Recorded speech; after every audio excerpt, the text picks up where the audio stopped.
การพัฒนารถไฟฟ้าในลาวมุมมองจาก ADB ต่ออนาคตการคมนาคม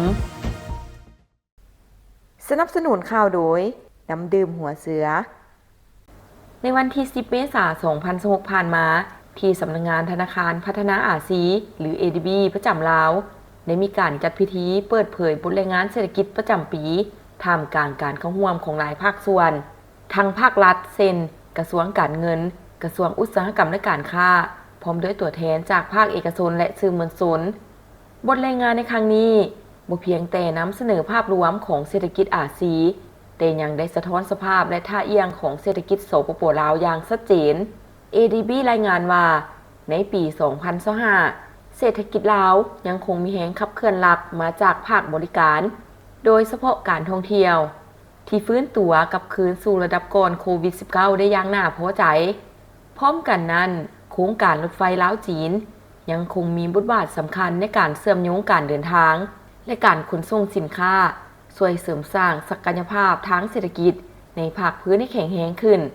ขณะเดียวกันปัจจัยด้านสภาพอากาศที่เอื้ออำนวยและการหลั่งไหลของการลงทุนจากต่างประเทศในภาคพลังงานสะอาดเช่นไฟฟ้าพลังน้ำและพลังงานลม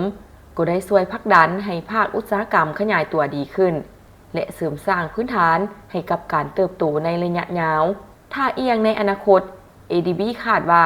เศรษฐกิจลาวอาจจะสะลอตัวลงมาอยู่ประมาณ 4% ในปี 2026 ก่อนที่จะฟื้นตัวเพิ่มขึ้นถึง 4.5% ในปี 2027 ท่ามกลางสมมุติฐานว่าสภาพแวดล้อมภายนอกจะดีขึ้นตามลำดับอีกประเด็นหนึ่งที่ได้รับความสนใจในที่ประชุมแม่นการปรับตัวของลาวต่อวิกฤตพลังงาน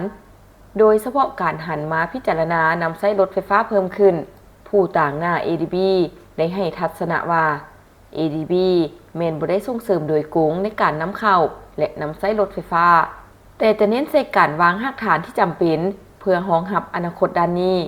การพัฒนาที่ถึงเน้นย้ำประกอบมีการสร้างบุคลากรสร้างเทคนิคให้มีความรู้ด้านการซ่อมแปลงรถไฟฟ้า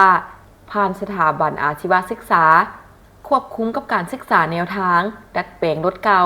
ให้ใช้พลังงานไฟฟ้าได้นอกจากนี้ยังเน้นใส่การผลิตไฟฟ้าที่เป็นมิตรกับสิ่งแวดล้อมเพื่อรองรับการนำใช้ในอนาคตหนึ่งในแนวทางสำคัญที่ ADB ให้ความสนใจแม่นการพัฒนารถเมล์สาธารณะไฟฟ้าเพื่อยกระดับระบบขนส่งในเมืองให้มีประสิทธิภาพและลดพ้นมลพิษอย่างใดก็ตามความสำเร็จในด้านนี้จะเกิดขึ้นได้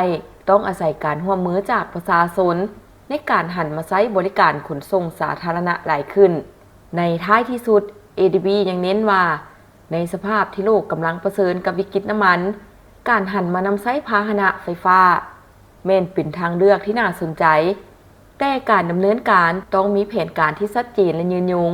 ทั้งในด้านการนำเข้าการนำใช้และการจัดการหลังการใช้งานเพื่อให้การพัฒนานี้ก้าวไปข้างหน้าอย่างมั่นคงและเป็นประโยชน์อย่างแท้จริงต่อสังคมลาวความซื่นใจมีหน้าตาเป็นแบบใดหน้าตาซื่อๆแต่เห็นแล้วซุ่มซื่นหัวใจน้ำบ่น้ำดื่มหัวเสือคุณภาพเปลี่ยนคำระดับสากลตื่มความซื่นใจห่วงใยทุกเวลา